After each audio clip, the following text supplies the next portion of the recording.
Right, so Anthony, I guess one day closer now, the clock's ticking down. Like, what are kind of the emotions running through you? Kind of excited, anxious? How do you feel? Man, I'm so excited. I mean, I just feel so ready for this fight. You know, it's just one of them fights that everything came together perfectly. No injuries, training went perfect. Got a great game plan, and I'm ready to shock the world. You've been like cool, calm, and collected all fight week. You seem to be really enjoying yourself. Have you caught any of kind of like Tony's kind of media stuff? He's been in a bit of an odd mood all week. Like, did you see that? A little bit. I mean, I watched the embedded episodes just because I'm a fan of this, obviously the show and stuff. He's kind of weird though, ain't he? I mean, so I think that's who he is really. So I think he's just a weird dude. So it doesn't really get in my head. I know where I'm at. I know I'm just in a great spot mentally and physically. I just feel I'm ready to peak. You know, this is how I felt going into my previous fights when I was on that championship run. So I just feel so great right now. What do you think about Michelangelo being his favorite Ninja Turtle? Do you have something to come back with? Is that the best Ninja Turtle of all I time? actually like Michelangelo too, actually, bro. I grew up watching Ninja Turtles. That was my boy too. So I have to agree with him actually.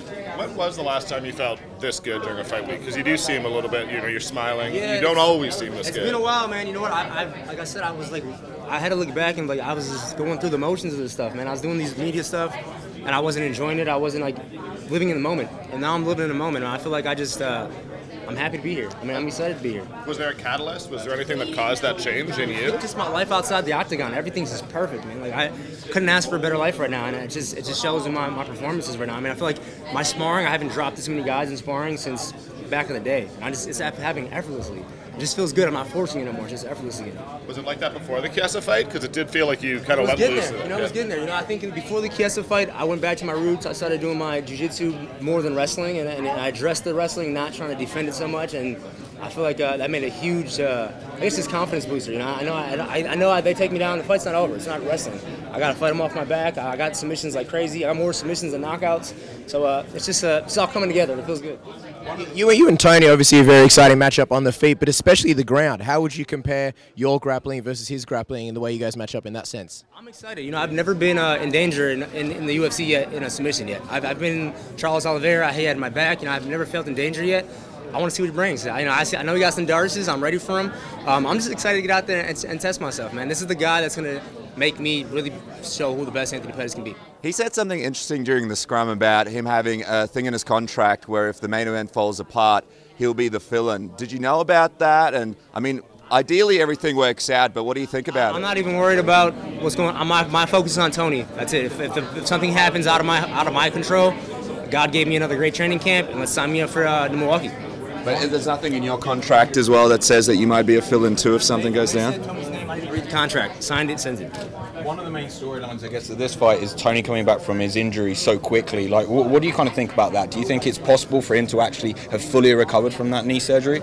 Not mentally. I had a knee surgery right after I fought Ben Henderson. It takes a long time, man. It takes a long time to get the mental back of like checking kicks and feeling comfortable checking a kick. It hurts, you know, it's different. And then you know how long you had off, you know how long it takes. So mentally he's not 100%, but I mean, Tony's a tough dude. He's a Mexican. You know, he's one of the guys. He's gonna come out there. He's gonna come out there. It's 15 minutes. I'm sure he's gonna be ready for 15 minutes. Is it a target for the fight? I know, like, kind of knee strikes in MMA aren't always, I guess, sometimes they're frowned upon, aren't they? But I mean, without the surgery, I always attack the legs. All of my strikes have a purpose. I'm attacking your legs to set up a head kick, and vice versa. So yeah, most definitely, that's a target.